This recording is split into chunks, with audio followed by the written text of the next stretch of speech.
بسم اللہ الرحمن الرحیم۔ محترم ناظرین السلام علیکم۔ آپ کو ویڈیو کے ٹائٹل سے پتہ چل گیا ہوگا کہ آج ہم کس موضوع پر بات کرنے والے ہیں۔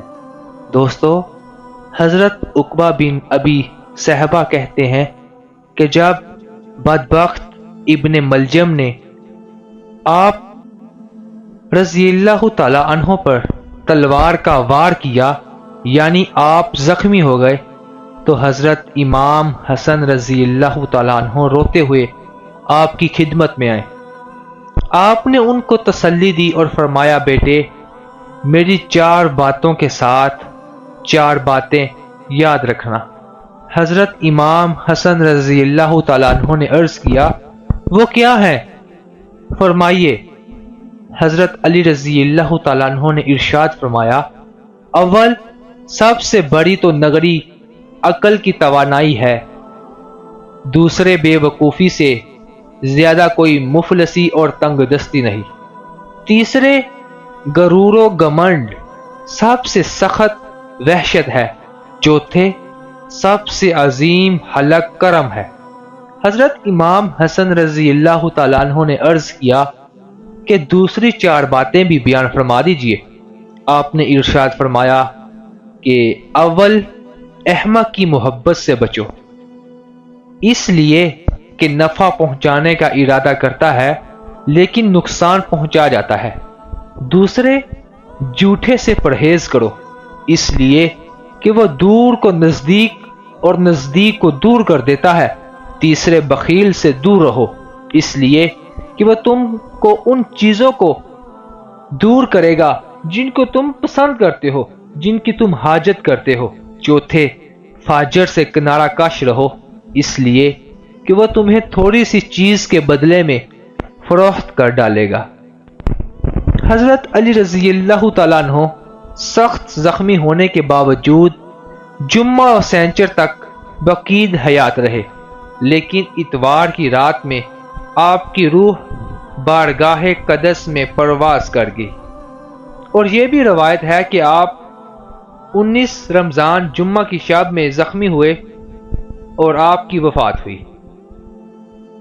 4 برس 8 ماہ 9 دن آپ نے امور خلافت کو انجام دیا اور 63 سال کی عمر میں آپ کا وصال ہوا۔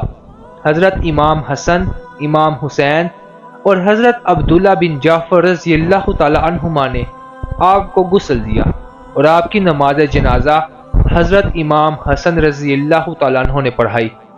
آپ کے دفن سے فارغ ہونے کے بعد امیر المومنین کے قاتل عبد الرحمن بن ملجم کو حضرت امام حسن رضی اللہ تعالیٰ عنہ نے قتل کر دیا، پھر اس کے ہاتھ پیر کاٹ کر ایک ٹوکرے میں ڈال دیا اور اس میں آگ لگا دی، جس سے اس کی لاش جل کر راکھ ہو گئی۔ اللہ تعالیٰ عنہ کو رات کے وقت دفن کیا گیا اور ایک مسلط سے آپ کا مزار لوگوں پر ظاہر نہیں کیا گیا، اس لیے وہ کہا ہے اس میں اقوال مختلف ہیں۔ ابو بکر بن عیاش کہتے ہیں کہ آپ کی قبر شریف کو اس لیے ظاہر نہیں کیا گیا کہ خارجی بدبخت کہیں ان کی بے حرمتی نہ کریں۔ شریک کہتے ہیں کہ آپ کے فرزند حضرت امام حسن رضی اللہ تعالیٰ عنہ نے آپ کے جسم مبارک کو دارالامارہ کوفہ سے مدینہ طیبہ کی طرف منتقل کر دیا تھا۔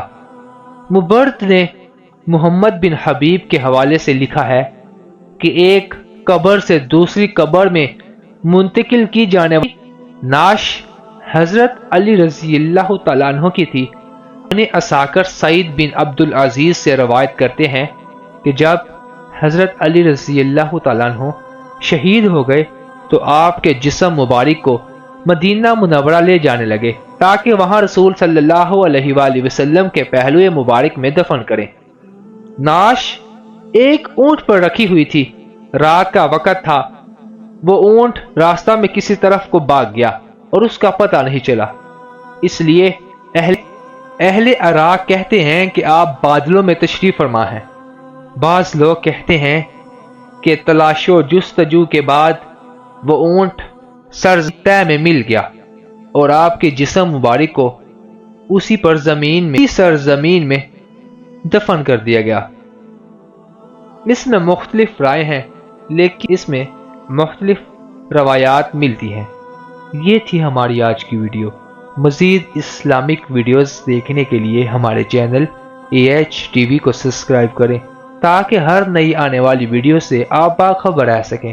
اب تک کے لیے اتنا ہی، اب اجازت دیجیے۔ السلام علیکم۔